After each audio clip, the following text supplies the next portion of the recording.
জীবিত অবস্থায় তুমি কি কাউকে পাদুকা দান করেছ? না তো, করি নাই। দেখবেন অনেকে দেখবেন রূপার, সোনার, তামার বা কাষ্ঠের পাদুকা ভগবানকে দান করে। আগেরকার দিনে আমরা দেখতাম শ্রী গুরুদেবকে কাষ্ঠের পাদুকা দান করা হতো। গুরুদেব সেই পাদুকা ধারণ করতেন, তারপরে তিনার চরণাদি ধৌত করানো হতো, তারপরে সেই পাদুকা রেখে দেওয়া হতো ঘরে। এটা গুরুদেবের প্রসাদী। শাস্ত্রে আছে গুরুদেবের পাদুকা ছাড়া আর অন্য কিছু সব শিষ্যরা ব্যবহার করতে পারে, কিন্তু পাদুকা ব্যবহার করতে পারবে না। গুরুদেব যে বলেন, না আমার এই উত্তরীটা তুই নিয়ে যা, আপনি ব্যবহার করতে পারবেন। গুরুদেব বলছেন, আমার গেঞ্জিটা তুই নিয়ে যা, আমার জামাটা নিয়ে যা, আমার ছাতিটা নিয়ে যা, ব্যবহার করতে পারবেন। কিন্তু গুরুদেব যদি বলেন আমার পাদুকাটা তুই নিয়ে যা, সেই পাদুকা ব্যবহার করতে পারবেন না। ওটা আপনার পায়ে লাগাতে পারবেন না, ওটা আপনার পূজনীয়, দণ্ডবত প্রণামাদি করবেন। তো আপনি তো জীবিত অবস্থায় আপনি পাদুকা দান করেন নাই। এমনকি মৃত্যুর পরে আপনার ছেলে যখন শ্রাদ্ধ করেছিল তখনও সে পাদুকা দান করে নাই। তো আপনি যে পাদুকা চাচ্ছেন পাবেন কোথা থেকে? যা দিবেন অঙ্গে তাই তো যাবে সঙ্গে। তখন তো দেন নাই। যখন তোমার অতিবাহিক দেহ তৈরি করে আপনার শ্রাদ্ধ করা হয়েছিল তখন তো পাদুকা দান করে নাই। তাহলে এখন আপনি পাদুকা কোথায় পাবেন? আপনাকে খালি পায়ে হেঁটে যেতে হবে। আমি যে বড় পিপাসাযুক্ত, আমি যে বড় ক্ষুধার্ত, আমরা তো তোমাকে খাবার দিতে পারবো না, খাবার তো আমাদের কাছে নাই। তাহলে আমাকে কিছু জলপানই করাও, অন্ততপক্ষে জলপান করে তো চলি রাস্তাটা। আমরা তোমাকে কোথার থেকে জলপান করাবো? ওই যে নদী দেখা যাচ্ছে, ওই যে নদী দেখা যাচ্ছে, আমার হাতের বন্ধনটা খুলে দাও, আমি পালিয়ে কোথায়ও যাব না, সেখান থেকে জলপান করে আমি চলে আসব। না, তোমাকে জল দেওয়া যাবে না। কেন? আমি কি অপরাধ করেছি? আরে বাবা, তুমি জীবিত অবস্থায় তুমি কখনো জলদান করেছো? তুমি তো জীবিত অবস্থায় জলদান করো নাই। তুমি কি বাড়ির সামনে কোনো চৌবাচ্চা বানিয়ে রেখেছ যে এখানে আসলে পরে মানুষ জল নিবে, জল পান করবে? তুমি তো বাড়ির সীমানার ভিতরে, বাউন্ডারির ভিতরে টিউবওয়েল গেড়ে রেখেছ, তোমার জল তুমি ব্যবহার করতেছ। আশেপাশের লোক আসলে আরো নিষেধ করে দিচ্ছ, এই আমাদের টিউবওয়েল থেকে জল নিবি না। ধর্মার্থ পিয়াও তো তুমি খুলো নাই। তুমি কোনো পুকুর বানিয়ে রেখে এসেছো যে এই পুকুরে সর্বসাধারণ সবাই এই জল নিবে, ব্যবহার করবে, স্নান করবে, বাসনপত্র মাজা ঘষা করে কাপড় ধুবে, স্নান করবে, পশু পাখিরা আসবে জল খাবে? গুঘাট বানিয়ে রেখেছো যে গরুরা নামবে জল পান করবে? গুঘাট বানাও নাই। তাহলে তুমি জল কোথায় পাবে? তোমার যখন শ্রাদ্ধ হয়েছিল তখন তোমার পুত্র জল পূর্ণ কমণ্ডলু দান করে নাই, জলপাত্র দান করে নাই। তাহলে তুমি কোথা থেকে পাবে জল? যা দান করা যাবে তাই তো পাবে। অতএব চলো, তোমাকে ওই পিপাসাযুক্ত দেহে নিয়ে যেতে হবে। আমি আর চলতে পারছি না, চলতে হবে তোমাকে কমসে কম আরো 15 দিন চলতে হবে, কারণ 45 দিবসে একটা শ্রাদ্ধের বিধান আছে। তোমাকে আরো 15 দিন তো চলতেই হবে। 15 দিন চলার পরে তোমার বিশ্রাম। এর আগে রাস্তায় তোমার কোথায়ও বিশ্রাম নেই। এই যে অন্তর্জর 45 দিন দেওয়া আছে, 7টা জাতিকে অন্তর্জ বলা হয়, বলে দিয়েছি। উফ, তাহলে আমাকে একটু এই বট গাছের নিচে একটু বিশ্রাম করতে দাও। বিশ্রাম তো করা যাবে না, কারণ প্রতিদিন তোমাকে 3000 কিলোমিটারের বেশি হাঁটতে হচ্ছে। বিশ্রাম দিলে কি হবে? আমাদের গন্তব্যস্থানে গিয়ে পৌঁছতে হবে তো। 11,88,000 কিলোমিটার রাস্তা যেতে হবে, বসলে হবে রাস্তায়? যার রাস্তা বেশি দূর সে অতি ভোরবেলায় রওনা হয়ে যায়, ঠিক না? গন্তব্যস্থানে পৌঁছতে হবে তো ঠিক সময় মতো, আগের থেকে হাঁটা শুরু করে দিতে হবে। এই কথা যারা বুঝে তারা বাল্যকাল থেকে ভজন শুরু করে দেয়। কথাটার অর্থ দুই দিকে কিন্তু ব্যবহার করা যায়। একটা কথার 6 রকম অর্থ আছে, মুখ্য, লাক্ষণিক, গৌণ, রূঢ়, যুগরূঢ়, উপচারিকা, 6 অর্থে ব্যবহার হয়ে থাকে। তা আমরা তো সুবিধাবাদী মানুষ, আমরা যেটা ভালো লাগে নিজেদের মতো সেটাই গ্রহণ করি, অন্য জায়গায় পাতা বন্ধ করে রেখে দিলে এটা বন্ধ রাখো। যাই হোক, তাহলে আমাকে বটগাছের নিচে বসতে দিবেন না? না। কেন? এই যে এত লোক বটগাছের নিচে বসে আছে বটের শীতল ছায়ায়, অন্ততপক্ষে সেখানে বসলে তো শীতল বাতাসের তো কিছুটা পিপাসা নিবারণ হবে, আমার পরিশ্রম, আমার ক্লান্তিটা দূর হবে। আপনারা দিবেন না কেন? ভাই, তুমি তো তোমার জীবিত অবস্থায় ছাতা দান করো নাই। তুমি ছাতা দান করেছো? না। তো তুমি যদি ছাতা দান না করো তাহলে তুমি শীতল ছায়াটায় আশ্রয় পাবে কোথার থেকে? এরা সবাই ছাতা দান করেছিল, এই জন্য তারা বট গাছের নিচে শীতল ছায়ায় বসেছে। এরা জল দান করেছে, তাই নদীতে তারা জল পান করে তারা তৃপ্তি হয়ে যাচ্ছে। তোমার যখন শ্রাদ্ধ হয়েছিল তখন তোমার পুত্র ছাত্র দান করে নাই, ছাতা দান করে নাই শ্রাদ্ধেতে। তাহলে তুমি কোথার থেকে ছাতা পাবে, শীতল ছায়া পাবে? তোমাকে চলতে পারছে না, টেনে হিচড়ে নিয়ে যাচ্ছে, পিঠির মধ্যে বেত্রাঘাত করতেছে, আর জীবাত্মা চিৎকার করতেছে, ওরে পুত্র, ওরে কন্যা, তোমরা ওরে আত্মীয় স্বজন, আমি তোমাদেরকে পালন পোষণ করার জন্য এত পরিশ্রম করেছি, এত টাকা পয়সা সংগ্রহ করে এনে তোমাদেরকে ব্যাংক ব্যালেন্স করে দিয়েছি, তোমাদের বাড়ি করে দিয়েছি, তোমাদের গাড়ি করে দিয়েছি, তোমরা আমার বিষয় সুখ ভোগ করতেছ, আর আমার কষ্টের কথা একবার চিন্তা করতেছ না? আরে আমার আত্মার কল্যাণের জন্য, আমার শান্তির জন্য তোমরা কিছু করো।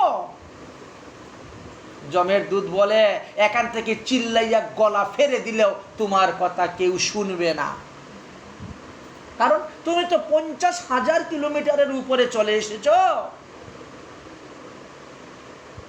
তখন মনে ছিল না? তখন সাধুগুরু বৈষ্ণবের কথা শুনো নাই? গীতা ভাগবত পড়ো নাই? সেখানে কি লেখা ছিল? তখন তো হামসে বড়া কোন হে, হ্যাঁ, বলবীর উন্নত মমশির। তখন কারু চরণে মাথা নত হয় নাই, গীতা ভাগবতের কথা বিশ্বাস করো নাই, সাধু গুরুর প্রতি বিশ্বাস হয় নাই। আজকে বুঝতে পেরেছ? তুমি যাকে মনে করেছো সব থেকে নিকটে, তারা দেখো এখন কত দূর। আমরা এই জায়গায় ভুল করি, আমরা মনে করি আমরা তাকে ভুলোকে, ভগবান তাকে গুলোকে। ওরে বাবারি, কত দূর ভগবান! ভগবানকে ডাকলে কি আর ভগবান আসবে? আমার ছেলে মেয়েকে ডাকলে দৌড়ে চলে আসবে, নাতি নাতলকে ডাকলে দৌড়ে চলে আসবে। এই জন্য তাদের সেবা করি আমরা 16 আনা, ভগবানের সেবা করি 1 আনা। ওই জমের ভয়ে, নরক যন্ত্রণার ভয়ে ভগবানের সেবা করা, ভালোবেসে সেবা করা আর ভয় পেয়ে সেবা করা দুটা আলাদা। এই একাদশী ব্রতের মধ্যেই বলে গেছে 3 প্রকার। কেউ ভগবানকে ভালোবেসে ভগবানের সন্তুষ্টির জন্য একাদশী ব্রত করে, আর কেউ পুত্র কন্যা ধন সম্পত্তি আশয় বিষয় লাভের জন্য একাদশী ব্রত করে, আর কেউ নরকাদি যন্ত্রণা থেকে মুক্তি লাভের জন্য একাদশী ব্রত করে। একাদশী যদি অন্ন খাইলে পাপ হবে, এই জন্য খাবো না, অন্ন ফলমূল খেয়ে থাকি, শ্রদ্ধা নাই, ভক্তি নেই, পাপের ভয়ে করতেছে। হ্যাঁ, তথাপিও কিছুটা কিছু কল্যাণ হয়। তাহলে দেখা গেল তুমিও ছাতা দান করে নাই, তোমার পুত্র কন্যাগণ কেউ তোমার শ্রাদ্ধেতে ছাত্র দান করে নাই, অতএব তোমাকে কোনো গাছের নিচে ছায়াতে বসতে দেওয়া হবে না, তোমাকে সোজা হাঁটতেই হবে। 15 দিন রাস্তা চলা হলো। জীবাত্মা কোথায় গিয়ে উপস্থিত হলেন? এবার সৌরপুরী। 45 দিবসে সৌরপুরীতে গিয়ে উপস্থিত হয়েছেন। এই 45 দিবসে একটা শ্রাদ্ধের বিধান দেওয়া আছে, পিণ্ডি দানের বিধান দেওয়া আছে। আপনি দিতে পারেন, কোনো অসুবিধা নাই, কোনো আপত্তি নাই, কারণ আপনি আর পৃথিবীর সীমানার মধ্যে রইলেন না। আপনি এটা অতিক্রম করেন কোথায়? সৌরপুরীতে আপনি গিয়ে পৌঁছে গেছেন। আপনার দৃষ্টি আর পৃথিবীর কোনো দ্রব্যের উপর পড়বে না। তাই জীবাত্মা 13 দিন বাড়ির চতুর্দিকে ঘুরে বেড়ায় বলে ওই শ্রাদ্ধের প্রত্যেকটা দ্রব্যের মধ্যে ওই জীবাত্মার দৃষ্টি পড়ে। তাকে উদ্দেশ্য করে কিনা হচ্ছে, তাকে উদ্দেশ্য করে নিমন্ত্রণ দেওয়া হচ্ছে, দৃষ্টিটা পড়ে, যার ফলে কি হয়? ওই তার পাপ গ্রহণ করা হয় শ্রাদ্ধেতে খেলে পরে। তাই গরুর পুরাণে বলছেন একমাত্র স্বগোত্র যারা আছে তারাই শ্রাদ্ধে গ্রহণ করবে, অন্য গোত্রের লোক এসে শ্রাদ্ধে খাবে না, নিষেধ করেছেন। তাহলে 45 দিনের একটা বিধান এখানে পাওয়া গেল। এই জন্য শ্রীধাম ব্রজমণ্ডল, গৌরমণ্ডল এবং পুরুষোত্তম ক্ষেত্র নীলাচল, এই 3 ধামের মহাত্মাগণ বৈষ্ণবগণ একত্রিত হয়ে একটি বৈষ্ণব সম্মিলন হলো। হওয়ার পরে সেখানে আলোচনা হলো যে এই যে বৈষ্ণব সেবা, শ্রাদ্ধাদির পরে যে বৈষ্ণব সেবা দেওয়া হয়, সেই বৈষ্ণব সেবাটা আমরা কতদিনে গিয়ে তাদেরটা গ্রহণ করতে পারি। সর্ব বৈষ্ণব সমন্বয়ে সিদ্ধান্ত হলো যে 45 দিন পরে আপনি বৈষ্ণব সেবা গ্রহণ করতে পারবেন। কারণ 45 দিন পর্যন্তই আমরা শাস্ত্রে, বিভিন্ন শাস্ত্রে সিদ্ধান্ত পেয়েছি। 45 দিনের পরে আর কোনো অসুষের কথা কোথায়ও লেখা নেই। এই 3 ধামেতে বা অন্যান্য স্থানেতে যারা বৈষ্ণব ধর্ম গ্রহণ করে ত্যাগী বৈষ্ণব হয়েছেন, ত্যাগী বৈষ্ণবের কখনো জাত, গোত্র, বর্ণ, আশ্রম জিজ্ঞাসা করতে নাই। যদি জিজ্ঞাসা করা হয় তাহলে সেখানে বৈষ্ণব অপরাধ উৎপন্ন হয়ে যাবে। আর জিজ্ঞাসা না করলে তো আপনি জানতে পারবেন না ইনি ব্রাহ্মণ, ক্ষত্রিয়, বৈশ্য, শূদ্র না অন্তজ, জানতে তো পারবেন না। এখন না জেনে কিভাবে আমরা তার বাড়িতে গিয়ে বৈষ্ণব সেবা গ্রহণ করতে পারি? না জিজ্ঞেস করে কিভাবে আমরা তার বাড়ি গিয়ে তার নিমন্ত্রণ গ্রহণ করে তার বৈষ্ণব সেবা গ্রহণ করতে পারি? তখন বলা হলো যে 45 দিনই তো শেষ সিদ্ধান্ত শাস্ত্রে পাওয়া গেছে, তার উপরে তো নেই, অতএব 45 দিন পরে আমরা গিয়ে তার বাড়িতে সেবা গ্রহণ করব। এতে কোনো দোষ হবে না। এই সিদ্ধান্তটাই শিরোধার্য করে বৃন্দাবন, নীলাচল, জগন্নাথপুরী অর্থাৎ নবদ্বীপ আদি সমস্ত বৈষ্ণব মণ্ডলীগণ এই সিদ্ধান্ত স্থাপন করে দিলেন যে হ্যাঁ, এখন থেকে এই বিধানই চলবে। এবং সেই অনুসারে আজ অবধি এই নিয়ম চলে আসতেছে। তো যে যতটা মানতে পারবেন তার জন্য ততটাই ভালো। এমন নয় যে 45 দিনে বৈষ্ণব সেবা দিলে পরে তার যিনি মারা গিয়েছেন তিনি নরকে যাবেন, এমন তো কোনো কথা নয়। এমন তো কোনো কথা নয়, কারণ তিনি তো এখনো রাস্তাতে আছেন। তিনের বিচার হবে তো আমাদের জন্য 1 বছর, দেবতাদের 1 দিন। তো 45 দিন তো কোনো ব্যাপারই নয় ওদের কাছে। যাই হোক, আপনি সৌরপুরীতে গিয়ে উপস্থিত হয়েছেন 45 দিবসে। তখন যদি তিনার উদ্দেশ্যে বৈষ্ণব অদরামৃত অথবা ভগবত প্রসাদী নৈবেদ্য নিবেদন করা যায়, সেটা খেয়ে তিনি তৃপ্তি বিধান করে তারপরে তিনি রাস্তা অগ্রসর হবেন। কিন্তু সেটাও তো আমাদের মধ্যে অনেকেই করে না, জানে না। তো করবে কেমন করে? যে 45 দিনেও আমার পিতৃপুরুষের উদ্দেশ্যে আমি একটা পিণ্ডি দিতে পারি, অর্থাৎ ভগবানের প্রসাদ নিবেদন করতে পারি, করা হলো না। তাহলে তিনি 45 দিবসে অভুক্ত অবস্থায় আবার রওনা হলেন। এবার তিনি কোথায় গিয়ে থাকবেন? এবার গিয়ে তিনি থাকবেন আরো 15 দিন পথ চলার পরে নগেন্দ্রপুরীতে গিয়ে তিনি অবস্থান করবেন। তাহলে 2 মাস হয়ে গেল আমাদের, 2 মাস হয়ে গেল। 2 মাসে গিয়ে আমরা নগেন্দ্রপুরীতে গিয়ে বিশ্রাম করি। এবার শুরু হলো তৃতীয় মাসের রাস্তা। তৃতীয় মাসেতে পুরোপুরিতে গিয়ে অবস্থান করি। তৃতীয় মাস অতিক্রম হলো না, ভুল হয়েছে, তৃতীয় মাসেতে গন্ধর্বপুরীতে গিয়ে অবস্থান করি। রওনা হচ্ছি, যত যাচ্ছি তত শরীর ক্লান্ত, চলতে পারছি না। যমের দূতেরা তখন মাথার মধ্যে প্রহার করে, পিঠের মধ্যে প্রহার করে, তাদের প্রহারে জর্জরিত হয়ে চিৎকার করে সহ্য করতে পারি না। পুত্র কন্যাকে আহ্বান করে ডাকি, কিন্তু তারাও আমাদের কথা শুনে না। যমের অনুচরগণ তখন বলে যে তোমার কর্মের ফলই তোমাকে ভোগ করতে হচ্ছে, তোমার প্রারব্ধ কর্ম, এইভাবে না জানি তোমাকে কত হাজার বছর ভোগ করতে হবে তা তো বলা যায় না। অতএব কর্মফল তোমাকে অবশ্যই ভোগ করতে হবে। চতুর্থ মাসেতে আমরা শৈলগমন পুরীতে যাই। যত দূর যাচ্ছি ততই ভয়ঙ্কর রাস্তা। যমের চরের অত্যাচারে জর্জরিত হয়ে আমরা তখন মৃত্যু কামনা করি। আমি আর সহ্য করতে পারছি না, কেন আমার মৃত্যু হচ্ছে না? যমের অনুচর বলে, এই মরার আবার মৃত্যু আছে নাকি রে? আরে তুমি তো এবার মরে এসেছ, এই যে অতিবাহিক দেহ, এই দেহতে তোমার মৃত্যু নাই, এতে মৃত্যু নাই। তোমার পাপ পুণ্যের ফল তুমি ভোগ করবে। যম মহারাজের কাছে যাওয়ার পরে তুমি বায়বীয় দেহ পাবে বিচার হওয়ার পর। এখন অতিবাহিক দেহ তো, এই দেহেতে তোমার মৃত্যু নাই। তাই দুঃখ কষ্ট সহ্য করে চতুর্থ মাসেতে শৈলগমন পুরীতে গিয়ে অবস্থান করলাম।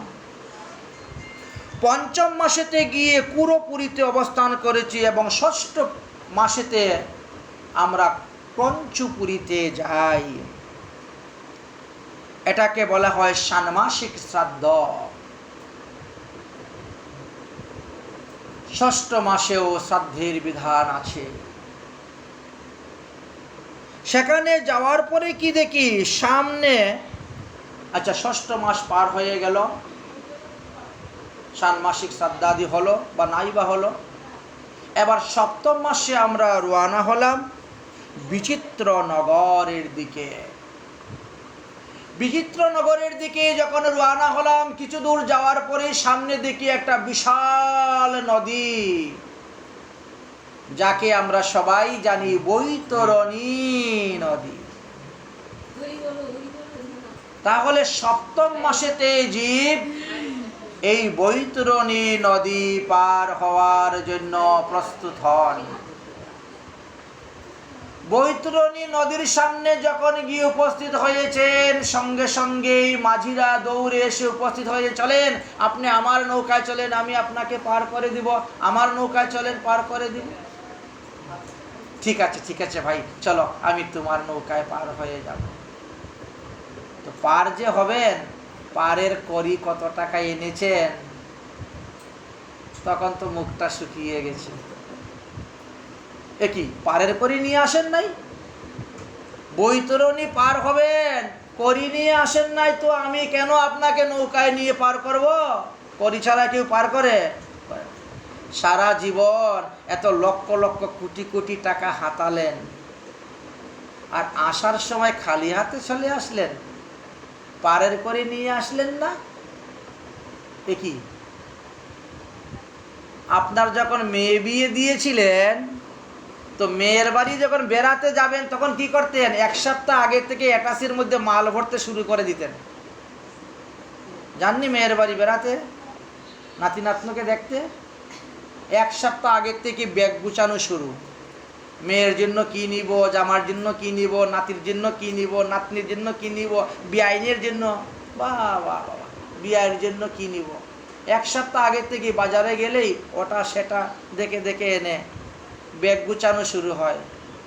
আর এইখানে যে আসবেন, তো ওই অ্যাটাসির মধ্যে কিছু ভরে নিয়ে আসতে পারলেন না, ওটা খালি নিয়ে কেন আসলেন? পারের করি নাই, তাহলে তো আমি তোমাকে পার করব না। কেউ পার করবে না বিনা করিতে। আচ্ছা, তুমি একটা একাদশীর পুণ্যের ফল আমাকে দিয়ে দাও, পার করে দিব। তুমি এক রাত্রি একাদশী জাগরণের ফল দিয়ে দাও, আমি পার করে দেব। আমি তো একাদশী করিই নাই সারা জীবন, তাহলে কোথার থেকে হবে? তীর্থ ভ্রমণ করেছ? না, করি নাই। তীর্থ ভ্রমণ করো নাই, একাদশী করো নাই, বিষ্ণু মন্ত্রে দীক্ষা গ্রহণ করো নাই, ভগবত প্রসাদ সেবা করো নাই, বৈষ্ণব সেবা করো নাই, হরিনাম করো নাই, তাহলে কি করেছো সারা জীবন? তুমি যে যাওয়ার সময় মাতৃগর্ভে ভগবানের কাছে প্রতিজ্ঞাবদ্ধ হয়ে গিয়েছিলে যে পৃথিবীতে গিয়ে আমি তোমার ভজন করব হরি, আর এখন এসে সংসারের বিষয়ের ভজন করে গেছো। এখন তোমাকে কি হবে? কোনো উপায় নাই, তোমাকে সাঁতার দিয়ে এই 1200 কিলোমিটার যেতে হবে। ওই বৈতরণী নদী হলো 1200 কিলোমিটার।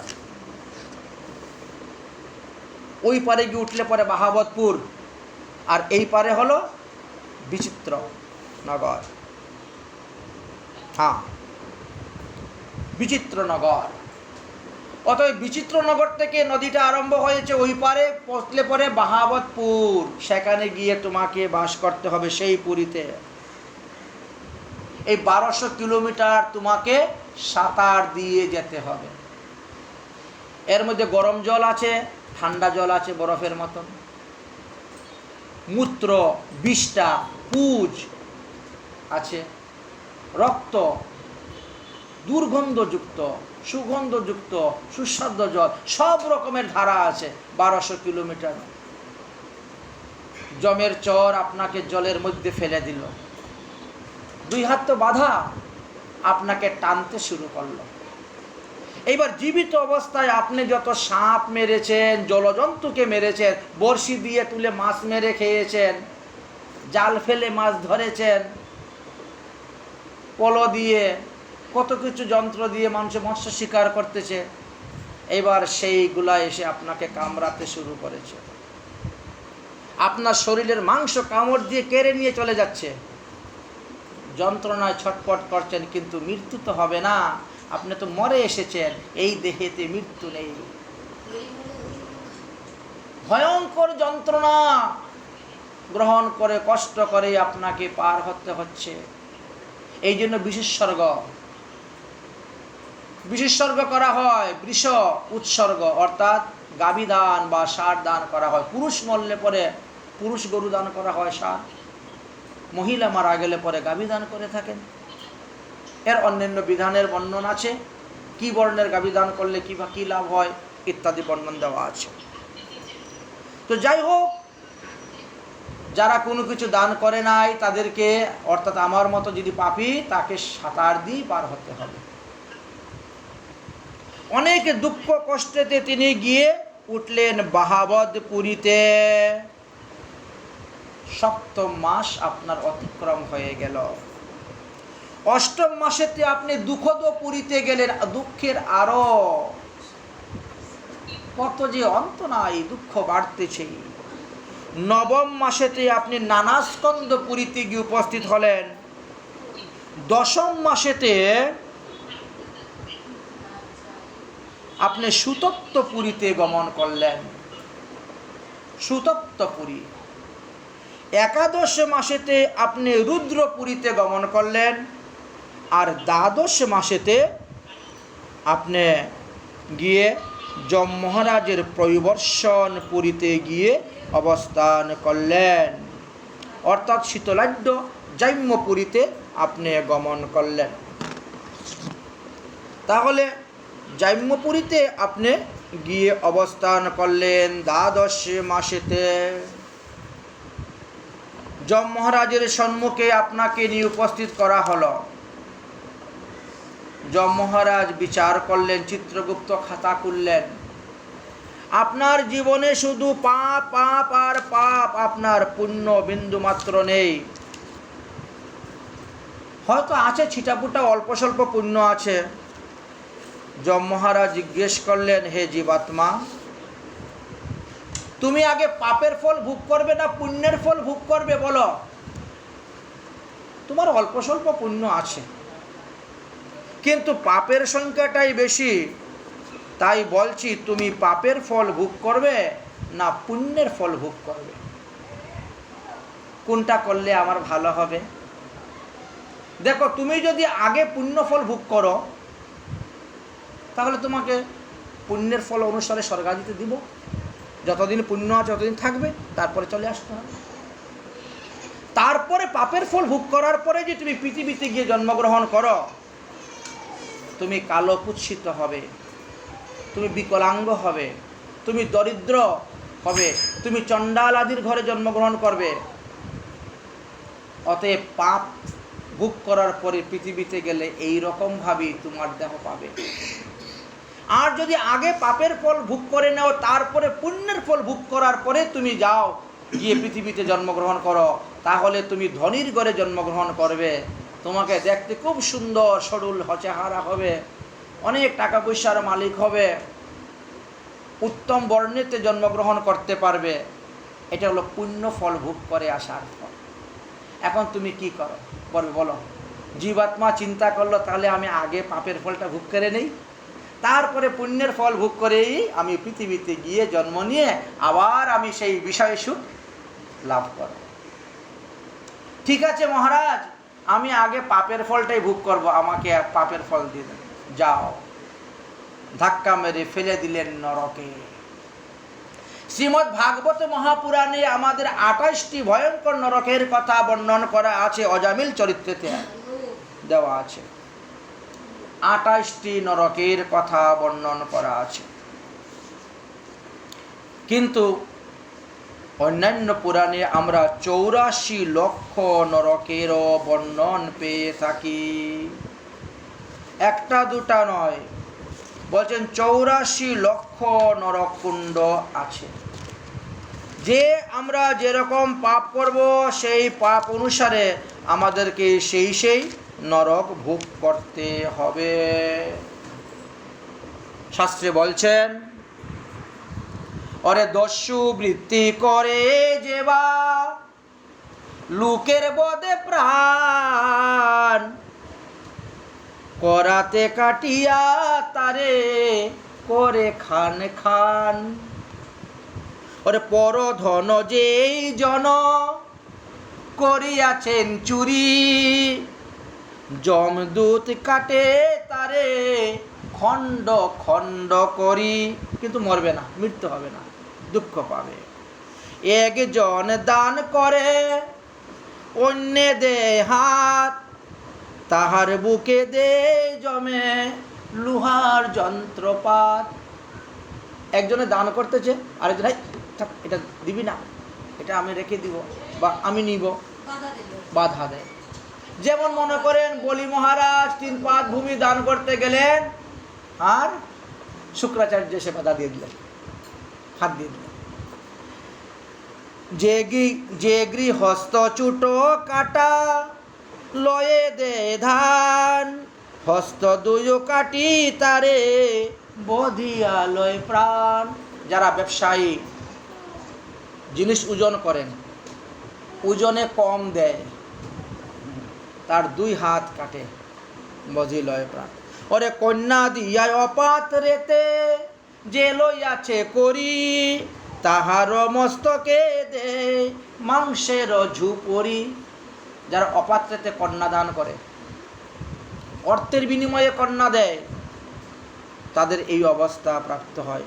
ওরে ব্রাহ্মণের কর্কশ বলে মারে জ্যেষ্ঠ ভাই। যারা সাধুগুরু বৈষ্ণবকে কর্কশ ভাষায় কথা বলে, তারা তো আদরের বস্তু। তাদেরকে যারা অনাদর করে, যারা বড় ভাইকে মারে, যারা মাতা পিতাকে মারে, ওরে সারা শীতে জিহ্বা টানে হাত কাটে ভাই। এই যে কুবাক্য বলতেছেন, জিহ্বা সারা শীতে টানতে শুরু করে, 2 হাত কেটে ফেলে দেয়। ওরে বিদ্যা শিক্ষা গুরুকে যে না করে সেবন, সেই দীক্ষা গুরু হোক আর শিক্ষা গুরু হোক, যার কাছ থেকে আধ্যাত্মিক পারমার্থিক বিদ্যা শিক্ষা গ্রহণ করলেন, জাগতিক বিদ্যা শিক্ষা করলেন, তিনি তো গুরু। তার যদি সেবা না করেন তাহলে কি হয়? ওরে বিদ্যা শিখে গুরুকে না করে হে সেবন, যজ্ঞ করি দক্ষিণা না দেয় যেই জন, যারা যজ্ঞ করে দক্ষিণা দেয় না। যজ্ঞ 5 প্রকার আছে। 5 প্রকার যজ্ঞের কথা বললেন। নামযজ্ঞ, হোমযজ্ঞ, যাগযজ্ঞ, তপযজ্ঞ, জ্ঞানযজ্ঞ। এই 5টি যজ্ঞ। আমরা এখন জ্ঞানযজ্ঞের মধ্যে বসেছি। এই যে ভাগবত সপ্তাহকে জ্ঞানযজ্ঞ বলা হয়েছে, দেখবেন লেখা আছে ভাগবত সপ্তাহ জ্ঞানযজ্ঞ। ভাগবত কথা হচ্ছে এটা জ্ঞানযজ্ঞ। এই 5 প্রকার যজ্ঞই, এই 5 প্রকার যজ্ঞের মধ্যে যে কোনো এক প্রকার যজ্ঞ যদি কেউ করে না, সেখানে যদি দক্ষিণা না দেন, তাহলে তার কি ফল হয় দেখেন। ওরে আপনারে যে বা কানে পরনিন্দা করে, তাহারও সমান পাপী নাই এ ভব সংসারে। নিজেকে বড় বলে বাখান করে, অন্যের নিন্দা করে, অন্যের চরিত্রকে সমালোচনা করে, অন্যের দোষ সমালোচনা করে, বলছেন তার সমান পাপী নাই এবং সংসার। দক্ষিণা বিহীনম যজ্ঞ নিষ্ফলাম। সত্য যুগেই ভগবান যজ্ঞ রূপে উৎপন্ন হয়েছিলেন, আর লক্ষ্মী ঠাকুরানী দক্ষিণা রূপে উৎপন্ন হয়েছিলেন। যজ্ঞ এবং দক্ষিণার মধ্যে বিবাহ হয়েছিল, এই জন্য দক্ষিণাবিহীন যজ্ঞ নিষ্ফল। দক্ষিণা না দিলে সেই জ্ঞান, সেই বিদ্যা আমাদের দেহে কার্যকারী হয় না, কাজে লাগে না। ওরে বিশ্বাসঘাত করে যেই হয়ে সে জ্ঞানহীন, তাহারও মুক্তি নাই চন্দ্র সূর্য যতদিন। যারা বিশ্বাসঘাতক করতেছে, যতদিন চন্দ্র সূর্য আছে তাদের মুক্তি হয় না। সর্বপাপ বুঝিলে তরিবে পাপীগণ, পাপ লেশ থাকিলে না হয় মোচন। অতএব যতদিন থাকবে ততদিন তিনাকে সেই পাপ ফল ভোগ করতে হবে।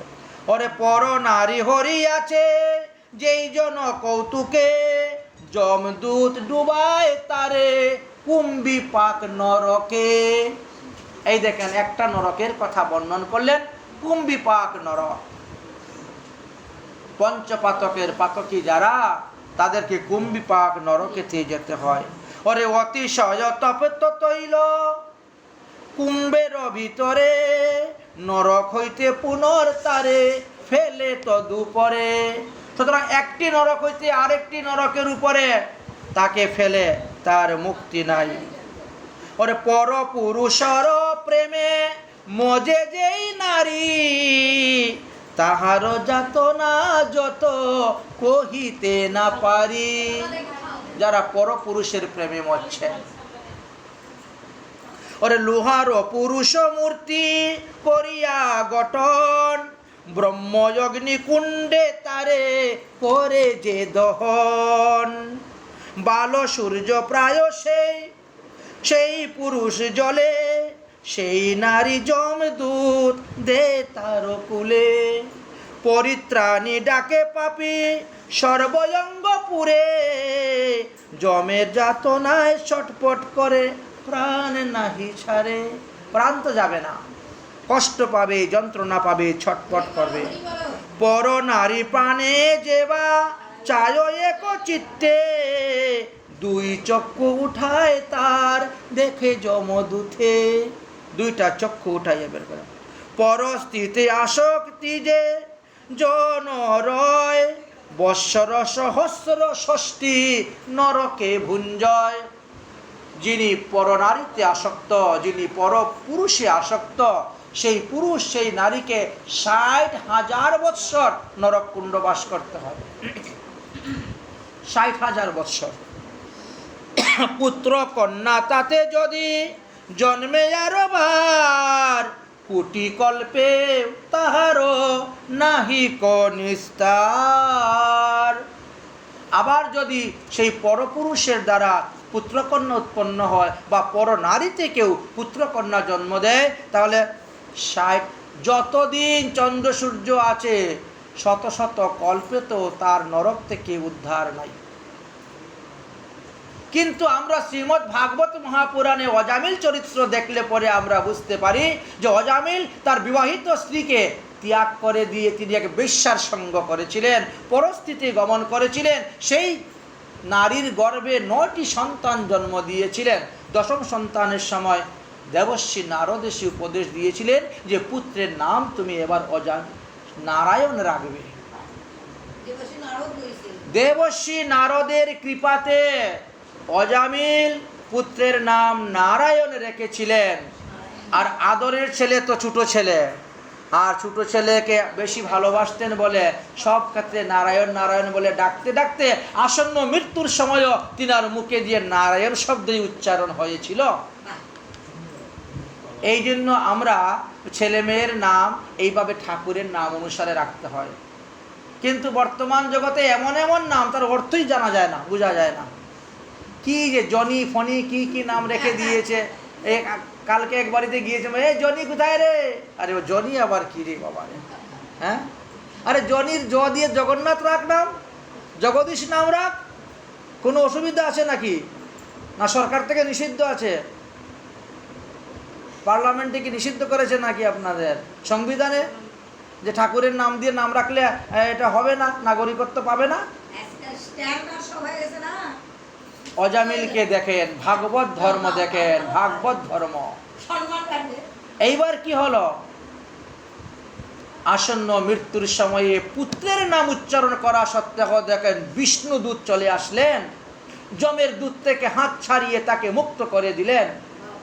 তাহলে সাংকেতং পরিহাস্যং স্তুবম হেলন মে বাবা বৈকুণ্ঠ নাম গ্রহণম সশাগ্য হর বিদু। যেভাবে হোক ভগবানের নাম উচ্চারণ করলেই লাভ। সে তো প্রকৃত বৈকুণ্ঠেশ্বর নারায়ণের নাম ডাকে নাই, সে তার পুত্রকে ডেকেছিল, কিন্তু সংকেত তো দিচ্ছে সেখানে। কল্যাণ হয়ে গেল, আত্মকল্যাণ হয়ে গেল। পরে তিনি বুঝতে পারলেন, সাধন ভজন করলেন, আর সাধন ভজন করে দিব্য বিমানে বসে বৈকুণ্ঠে চলে গিয়েছিলেন, তিনাকে নরক ভোগ করতে হয় নাই। সুতরাং আমরা দেহের বশীভূত হয়ে, কামের বশীভূত হয়ে, ক্রোধের বশীভূত হয়ে, লোভের বশীভূত হয়ে, মনের দ্বারা, বাক্যের দ্বারা, দেহের দ্বারা আমরা যে সমস্ত পাপ করে যাচ্ছি, মৃত্যুর পূর্বে যদি আমরা সেই পাপের প্রায়শ্চিত্ত করে দেই, তাহলে আমাদেরকেও নরক যন্ত্রণা ভোগ করতে হবে না। এটাই তো ভাগবত শিক্ষা দিয়েছেন আমাদেরকে। ভাগবত ধর্ম তো এই বললেন। এবার কি হলো? এইভাবে একের পর এক তিনি নরক যন্ত্রণা ভোগ করতে করতে আর নরকের সহ্য করতে পারছেন না। তখন তিনি, হে ধর্মরাজ, হে ধর্মরাজ, হে ধর্মরাজ, তুমি আমাকে রক্ষা করো, আমাকে রক্ষা করো, আমাকে বাঁচাও, বাঁচাও। যম মহারাজ ছুটে এসেছেন। কেন, কি হয়েছে? তুমি আমাকে ডাকছো কেন? আপনি আমাকে রক্ষা করুন। আমার উপরে যে দিন রাত 24 ঘন্টা অত্যাচার হচ্ছে, 1 মিনিটের জন্য বিশ্রাম নেই, সহ্য করতে পারছি না। আমি তোমাকে কেমন করে বাঁচাবো? কেন, আপনি তো ধর্মরাজ, আপনি আমাকে বাঁচাবেন না? আমি বাঁচাবো। তুমি জীবিত অবস্থায় তুমি তোমার ধর্মকে রক্ষা করেছিলে? বলো, বুকে হাত দিয়ে বলতে পারবে তুমি তোমার ধর্মকে রক্ষা করেছো? তুমি যদি ধর্ম রক্ষা না করো, তা আমি এখন তোমাকে কেমন করে রক্ষা করব? আমি তো ধর্মরাজ ঠিকই আছি।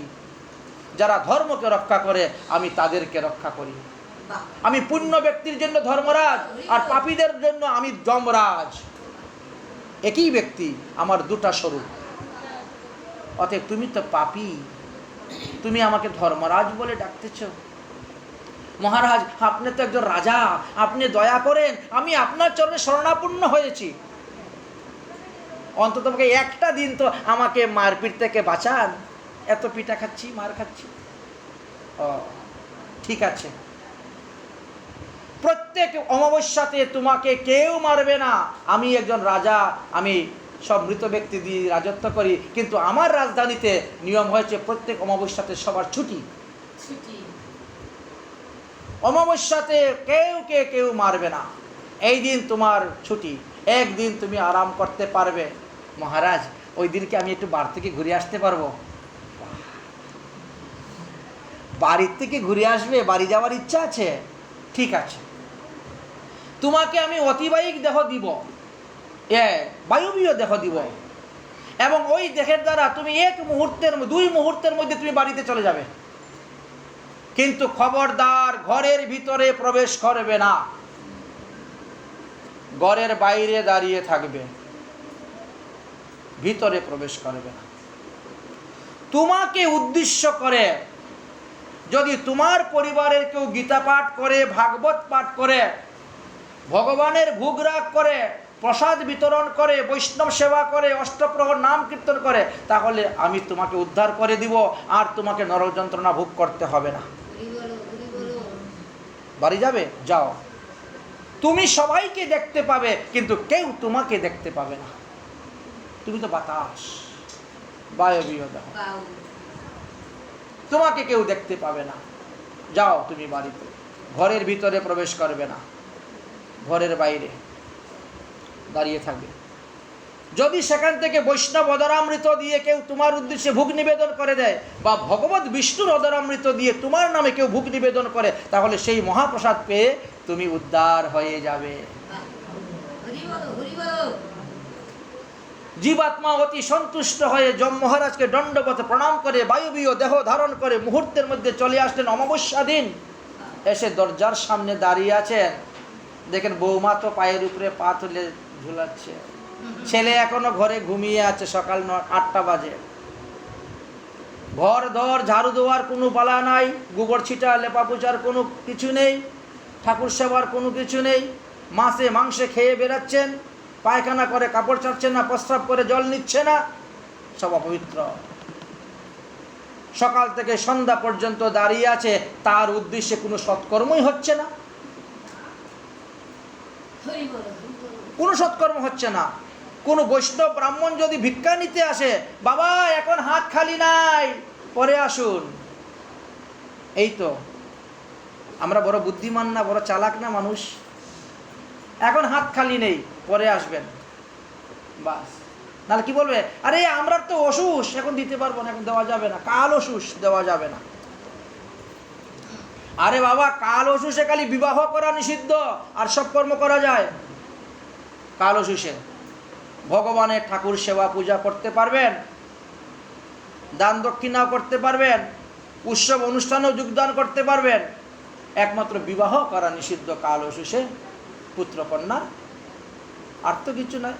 আরে সাধু একজন আসছে ভিক্ষা নিতে, তোমার তো 1 মাস পার হয়ে গিয়েছে, তুমি ভিক্ষা দিচ্ছ না কেন? 1 মাস কি 1 বছর পার হয়ে, যম মহারাজ তো দিচ্ছে। তাহলে যাই হোক, সেদিকে আর অগ্রসর হচ্ছি না, আবার গিয়ে নরককুণ্ডে পড়ে গেল। পরের মাসে আবার অমাবস্যা আসলো, আবার আসলো। কিন্তু এরা তো গীতা ভাগবত পাঠ শুনে না, সাধু গুরু মহাপুরুষের সঙ্গ করে না, তো শাস্ত্র জানবে কোথা থেকে? আর জানলেও মানে না, আর মানলেও করে না।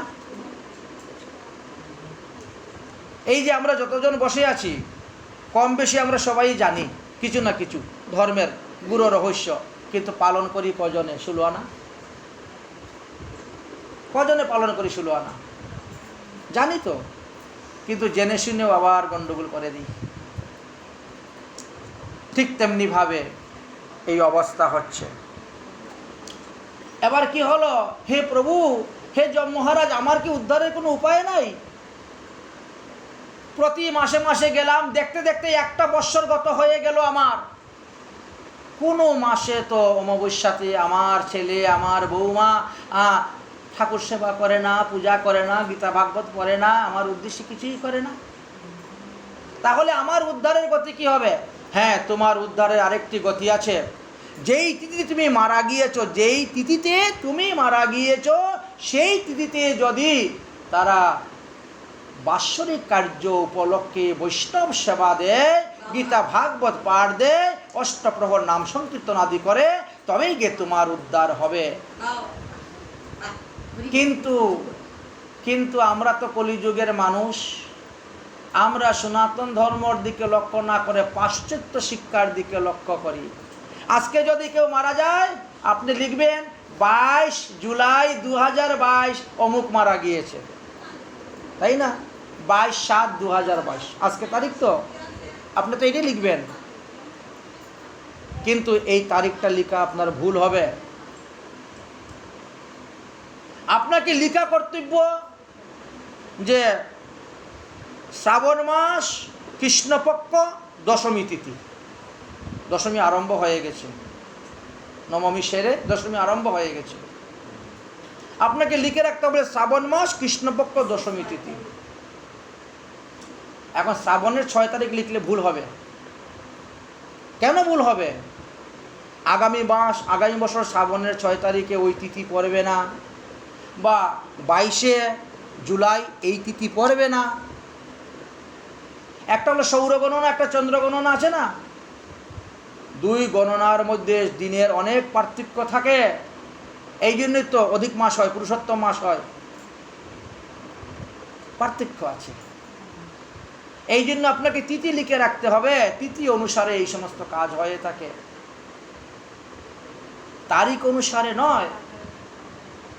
এখন যদি কেউ তারিখ লিখে রেখে দেয়, তিথির সঙ্গে তো মিল খেলে না, তারিখ অনুসারে করলে কোনো লাভ হলো না,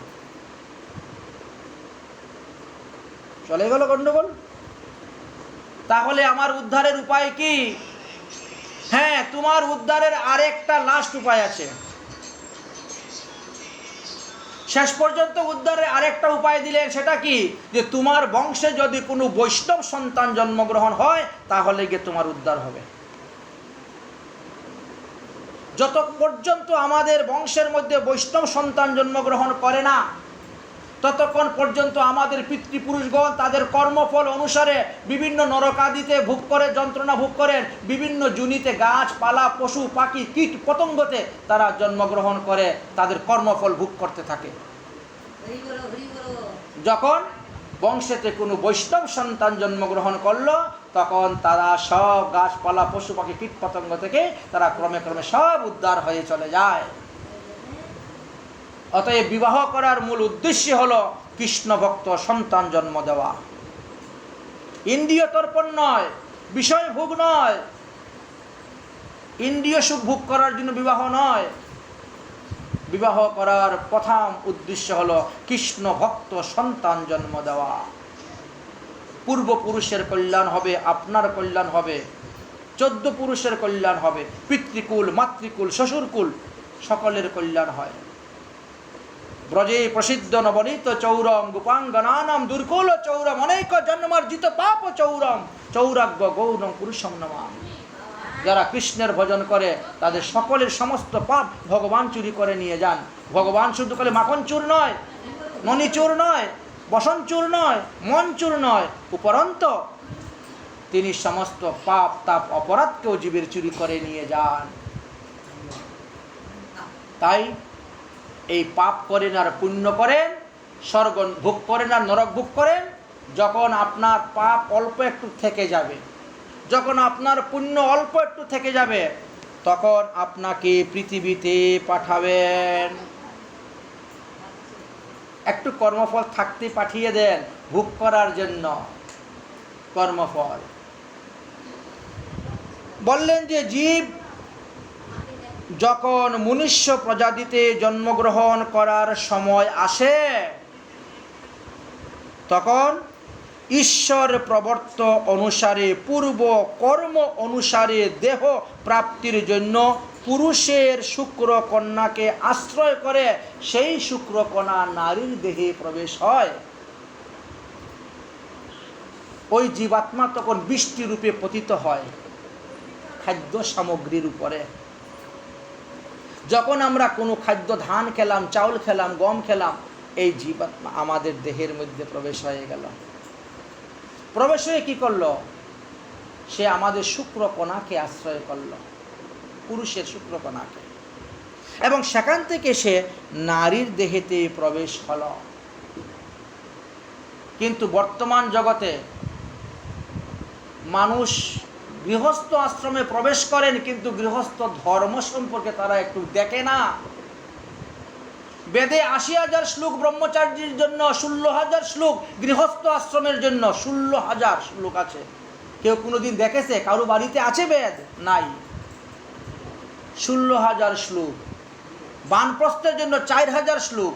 এই তো 1 লক্ষ শ্লোক বেদের। সন্ন্যাসীদের জন্য কোনো কথা লিখেন নাই, এই জন্য সন্ন্যাসীরা বেদের বাইরে।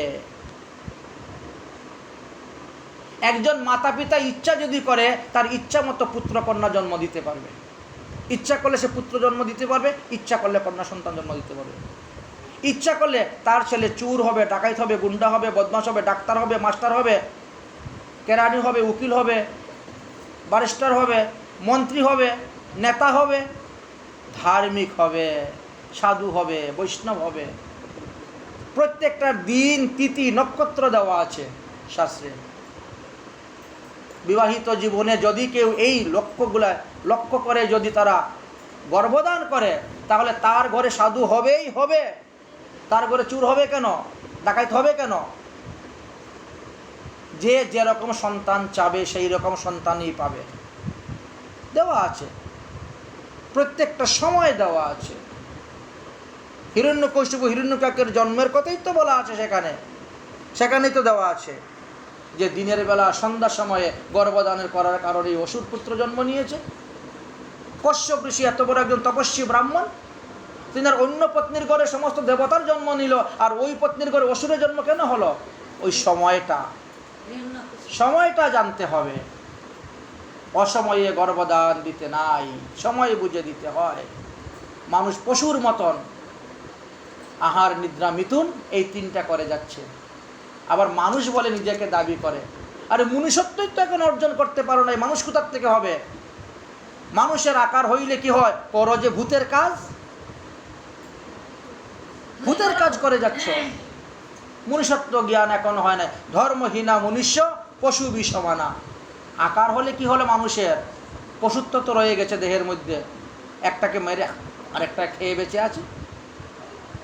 তাই বললেন ওই আত্মা কি হলো? পুরুষের রাতকণাকে আশ্রয় করল, পরে কি হলো?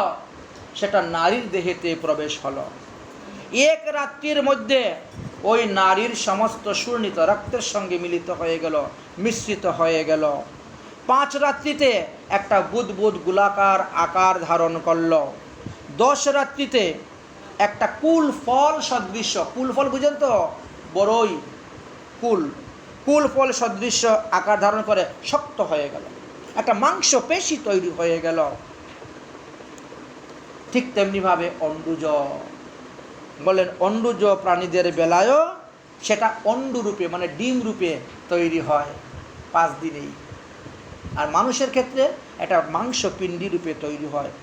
1 মাস হলে পরে ওই মাংসপিণ্ডি থেকে মস্তক বেরোয়। 2 মাস হলে পরে হাত এবং পা বেরোয় এবং অঙ্গের বিভিন্ন স্থান বেরোয়। 3 মাস হলে পরে নখ, লুম, অস্থি, চর্ম এবং সে স্ত্রী হবে না পুরুষ হবে, অর্থাৎ ছেলে হবে না মেয়ে হবে তার চিহ্ন বেরোবে। 3 মাসের আগে বেরোয় না। তাই 3 মাসের আগেই যদি কেউ গর্ভদানের পরে একটা যজ্ঞ অনুষ্ঠান করতে পারেন, তাহলে পুত্রেষ্টি যজ্ঞ করলে পুত্রই হবে। কারণ 3 মাস পরে না তার 3 মাসে গিয়ে না তার লিঙ্গ পরিবর্তন হচ্ছে। এই জন্য মন্ত্রের দ্বারা, বৈদিক মন্ত্রের দ্বারা মায়ের পেটের ভিতরেই তাকে পুরুষ বানিয়ে দেওয়া যায়। কেউ যদি মনে করে যে আমার 2-3টা মেয়ে হয়ে গেছে, এইবার আমি ছেলে চাই, তাহলে 3 মাসের মধ্যে তাকে পুত্রেষ্টি যজ্ঞ করাতে হবে। তাহলে সেই গর্ভস্থ সন্তানটি ছেলে হয়ে যাবে মেয়ে থেকে। তার বিধান দেওয়া আছে শাস্ত্রে। আচ্ছা, 3 মাস গত হয়ে গেল।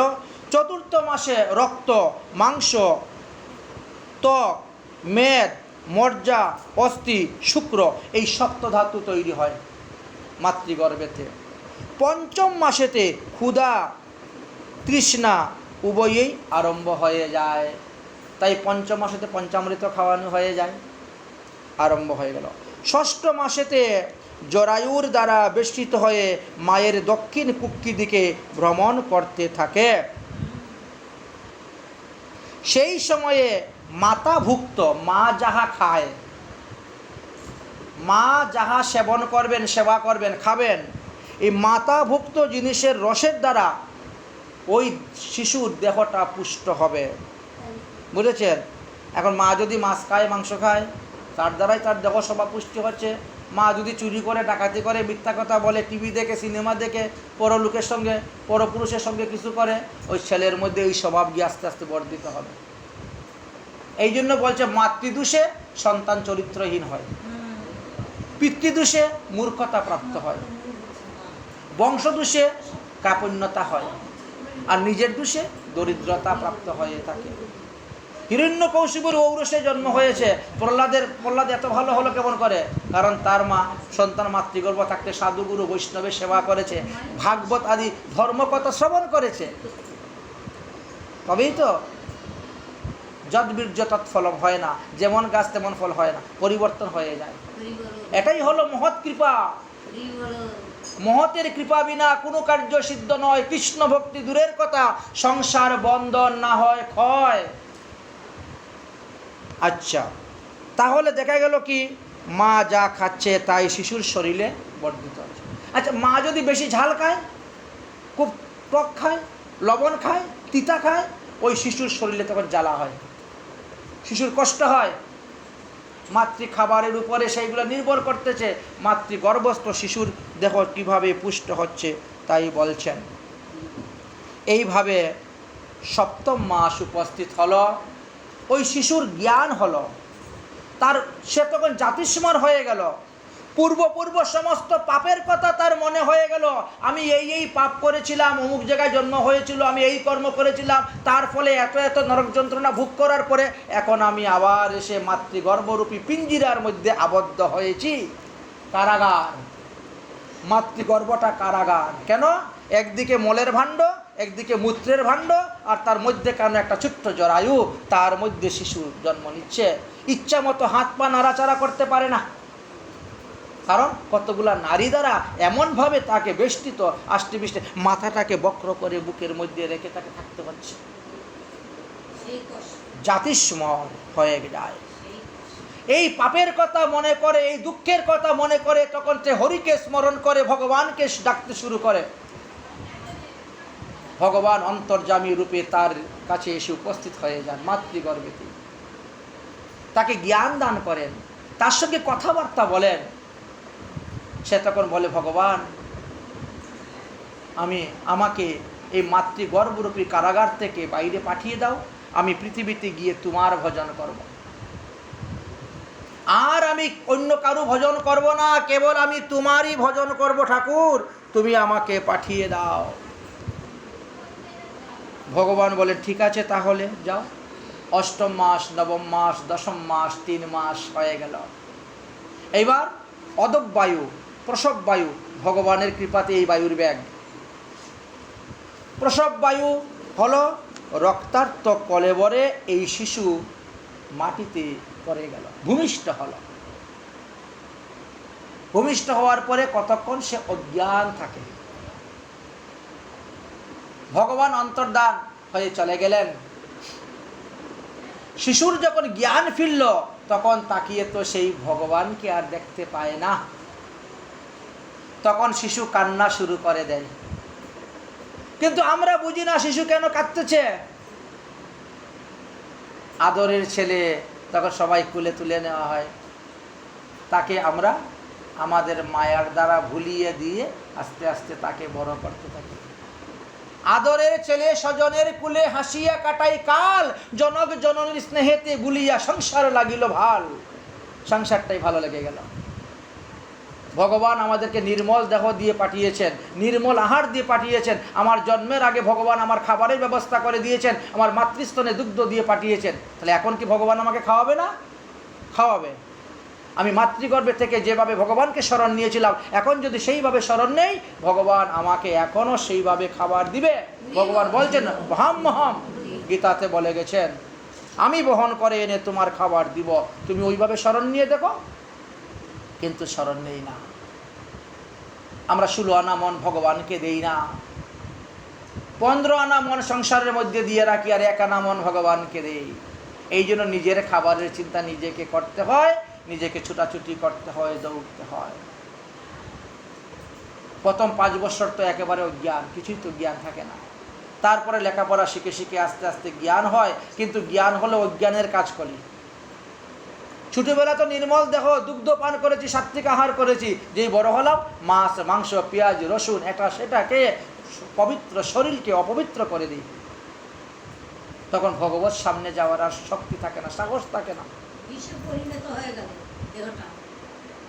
এবার কি হবে গতি? এবার কি হবে গতি? হ্যাঁ, গতি একটা আছে, যদি সম্প্রদায়ের অন্তর্ভুক্ত সদ্গুরু চরণাশ্রয় করে আবার ভজন করে এই অনিত্য দেহ